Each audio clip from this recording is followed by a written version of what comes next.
결혼 예물부터 돌반지까지 은행 문을 열기가 바쁘게 금을 맡기려는 사람들이 줄을 이었습니다. 금 모아 수출하자 캠페인에 참여한 국민이 100만 명을 돌파했습니다. 국민의 금을 받아야 사는 나라가 있다? 이게 다 무슨 소리냐고요? 1998년 우리나라에서 실제로 일어났던 일입니다.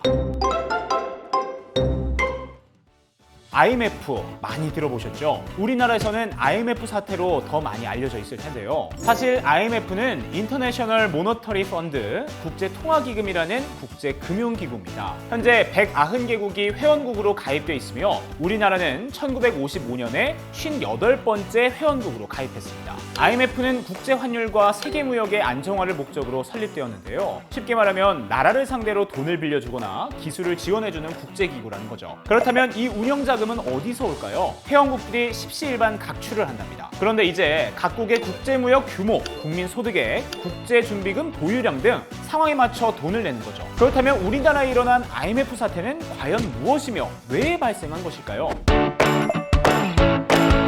1997년 대한민국은 말 그대로 충격과 혼란의 도가니였습니다. 왜? 국가부도의 위기 앞에 서게 됐기 때문이죠. 국가가 갖고 있는 달러보다 갚아야 할 달러가 더 많은 상태가 되어버린 겁니다. 아니 어쩌다가 일제강점기를 지나 6.25 전쟁까지 거치며 피폐해질 대로 피폐해진 대한민국, 거의 빈사 상태인 한국의 경제를 하루빨리 일으킬 수 있는 방법은 국가가 나서서 해결하는 방법뿐이었죠. 그래서 정부는 선택과 집중을 하게 됩니다. 어디에? 대기업에 부지도 싸게 내어주고 미국에서 조달한 물자도 지원해주면서 대기업에 힘을 실어주게 됩니다. 여기서 한국형 부자 재벌이 탄생하게 되는 거죠. 이후 제조업을 육성하여 제품을 만들어 외국에 수출합니다. 그런데 여기서 우리나라의 경쟁력은 뭐다? 바로 가격 경쟁력. 그렇다면 어디서 가격을 깎았다? 인건비에서 깎았다. 인건비 절감으로 성과 내는 건 뭐 그때나 지금 외국에 수출을 하면서 경제가 살아나게 되고 비로소 1980년대 대한민국은 경제 호황기를 맞이하게 됩니다. 우리 구독자님들 삼저 호황이라고 들어보셨을 거예요. 수출에 크게 의존해서 경제 발전을 해오던 우리는 저금리, 저유가, 저달러를 통해 유례없는 호사를 누리게 됩니다. 1986년부터 3년 동안 연 10% 이상의 성장이 지속되는데요. 사상 최초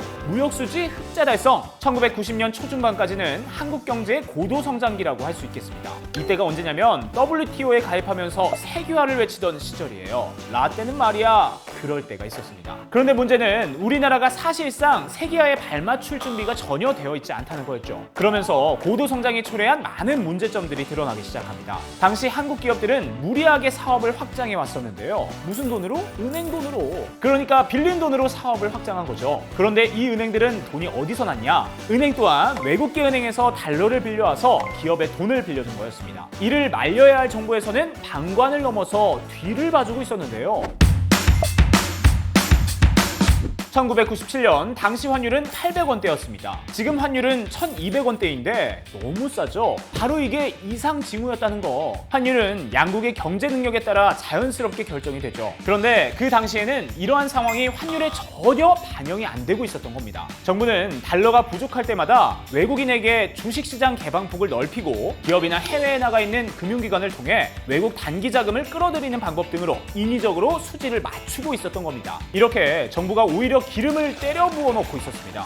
콸콸콸! 덕분에 나라는 빚으로 쌓아올린 언제 무너질지 모르는 모래성이 되어가고 있었던 거죠. 그러던 차에 경상수지가 273억 달러의 적자를 기록합니다. 수입이 수출보다 훨씬 많은 거죠. 이때 정신만 차렸어도 이런 사태까지 벌어지진 않았을 텐데 정부는 흐린 눈으로 모른 척을 해버립니다. 왜? 선진국 클럽인 OECD에 가입을 해야 했기 때문이죠. 선진국 반열에 오르면서 자아 도취를 해버리고 우리가 그 어려운 경제 성장도 빨리 이뤄내고 이제는 선진국이란 말이야 하면서 어두운 그림자가 드리우고 있는 것을 몰랐던 거죠. OECD 가입으로 부자 코스프레에 성공하자 국가 신용도가 올라갑니다. 덕분에 금융회사들은 이전보다 낮은 금리로 더 많은 돈을 땡겨올 수 있었고 이렇게 점점 더 빚만 늘어납니다. 이러다가 기폭제가 펑 하고 터지게 되는데요. 아시아 전역에 금융위기가 온 거예요. 태국을 시작으로 동남아시아 전역에서 달러가 유출되니 세계적으로 불안감이 조성되었고 해외은행이나 외국인 투자자들은 아시아에 빌려준 돈을 싹 다 빼요. 한국도 예외 없었죠. 빚으로 돌아가던 나라에서 빚을 회수하니까 나라가 무너지기 시작합니다. 돈을 못 갚으니까 기업이나 은행들이 줄줄이 파산했고 국가 부도의 위기는 턱 밑으로 다가왔어요.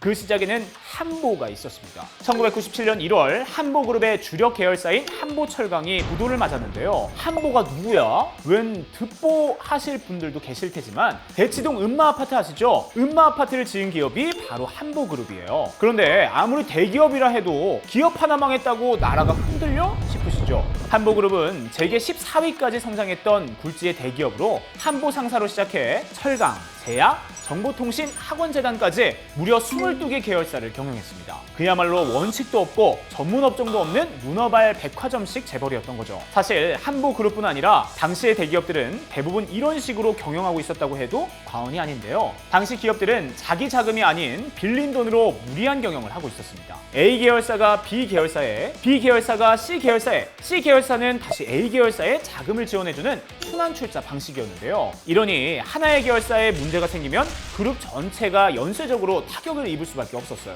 한보도 역시나였습니다. 제철소를 지을 돈이 부족하자 회사채 발행, 차입, 어음 발행, 매각 등으로 돈을 확보하려 시도했고 은행들도 채무를 유예해주거나 긴급 지원을 해줬으나 결국 자금은 바닥을 드러내곤 합니다. 그러다 1997년 1월 23일 50억 원의 어음이 들어왔고 은행은 더는 무리라며 쥐지를 칩니다. 결국 한보는 공중분해가 되어버렸죠. 이때 한보철강이 졌던 빚만 5조 원이었다고 해요. 이를 시작으로 방만 경영과 문어발식 확장을 진행하던 다수의 재벌그룹이 연쇄 부도가 나기 시작합니다. 다음 타자는 산미, 어디서 들어봤는데 싶으신 분들 계실 거예요. 산미 슈퍼스타즈라고 하면 아시려나? 이 프로야구 원년팀인 산미 슈퍼스타즈의 구단주이자 당시 재계 26위였던 산미그룹 또한 역사의 뒤안길로 사라지게 됩니다. 그리고 재계 8위였던 기아마저 무너지게 되는데요. 기아는 국제 공개 입찰을 통해 98년 말 현대에게 인수됐습니다. 그리고 정말 당시 국민들을 핵폭탄급 충격에 빠뜨린 사건이 있었는데요. 세계 경영의 대명사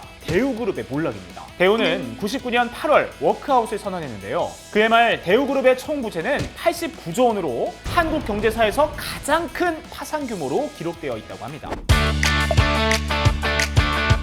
이렇게 기업들이 망하니 투자자들은 투자금을 회수하고 해외 자본들은 급격하게 한국을 빠져나갑니다. 달러로 돈을 갚아야 하니까 원화를 팔아서 달러를 사려는 사람들이 많아졌고요. 시장에는 달러 품귀 현상이 일어나고 달러를 산다는 사람들만 넘쳐나게 됩니다. 그러니 시장에 원화가 많이 돌게 되죠. 그 결과 원화의 가치가 뚝뚝 떨어집니다. 원화의 가치가 떨어지면 외국에 갚아야 할 빚이 더 커져요. 왜? 환율이 올라가니까 1달러를 갚을 때 1,000원만 있으면 되는데 환율이 오르면 1달러를 1,200원으로 갚아야 하기 때문이죠. 그래서 원화 가치가 떨어지는 걸 막아야 했어요. 정부는 가지고 있는 달러를 팔아서 시장에 있는 원화를 사들였죠. 그럼 시장에 있는 원화가 줄어들었겠죠? 덕분에 원화의 가치가 올라가는데 여기서 외환위기의 직접적인 원인이 발생합니다. 그렇게 계속 달러를 팔다 보니 보유한 달러가 바닥이 난 거예요.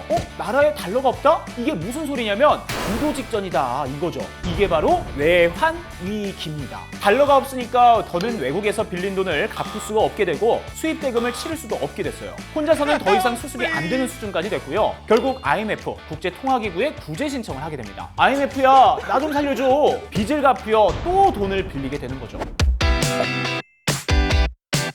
돌려막기에 대한 대가는 굉장했습니다. IMF는 외화를 빌려주는 대신 국내 경제 정책에 엄청나게 간섭을 해댑니다. 사실상 우리나라는 경제 주권을 상실했다고 보면 됐죠. 시간이 지나고 당시 IMF 총재도 자기들이 좀 심했다고 인정을 했으니까 말이에요. IMF의 요구사항은 크게 4가지였습니다. 구조조정, 노동시장의 유연화, 금리 인상, 자본시장의 개방. 자, 쉽게 설명을 하자면 구조조정은 부실기업들을 정리하라는 뜻이고 노동시장의 유연화는 사람 자르는 걸 쉽게 만들어라 입니다. 이때 비정규직이 생겼다고 보시면 돼요. 다음, 금리 인상. 기준금리를 30%까지 올리라고 합니다. 그 결과 빌린 돈이 많은 기업들은 저절로 파산을 하게 됐고요. 대출을 받아 내 집 마련에 성공한 중산층도 감당하기 힘든 이자율에 헐값으로 부동산을 처분하게 됩니다. 마지막으로 요구한 자본시장의 개방. 헐값에 매물로 나온 기업을 외국계 자본이 쉽게 살 수 있게 만들라는 거였죠. 대한민국을 싹 다 망하게 한 다음에 양놈들이 먹으려 한다는 말이 괜히 나온 게 아니겠죠? 그 결과 실업자 수 130만 명 이상의 고실업 국가라는 불명예를 안게 됐습니다. 길거리에는 노숙자가 넘쳐나고 이혼하는 가정들이 많아지고 너무나도 견디기 힘든 상황에 스스로 생을 놓아버리는 사람들도 있었죠. 당시 대한민국은 국민들의 고통스러운 절규로 가득했습니다. 있었습니다. 하지만 위대한 대한민국 국민들은 포기하지 않았어요. 빚을 갚기 위해서 힘을 합치기 시작합니다.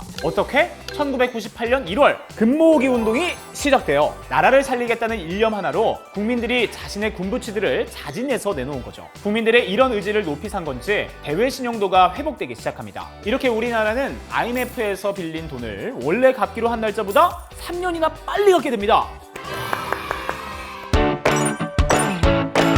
여러분, 부자 되세요! 이 광고 기억하시나요? 언젠가부터 부자 되세요라는 말이 고맙습니다, 안녕히 계세요 같은 인사말이 된 듯한데요. 여러분, 진정한 부자란 무엇일까요? 남의 돈을 막 빌려서 명품으로 휘감고 부자 클럽에 가입하면 그게 진정한 부자일까요? 아니죠. 이 쉬운 사실을 그때 그들은 왜 모른 척하고 있었을까요? 외환위기를 극복하기 위해 하나가 됐던 우리 국민들, 당신들이 진정한 챔피언입니다. 지금까지 IMF 이게 뭐니였습니다.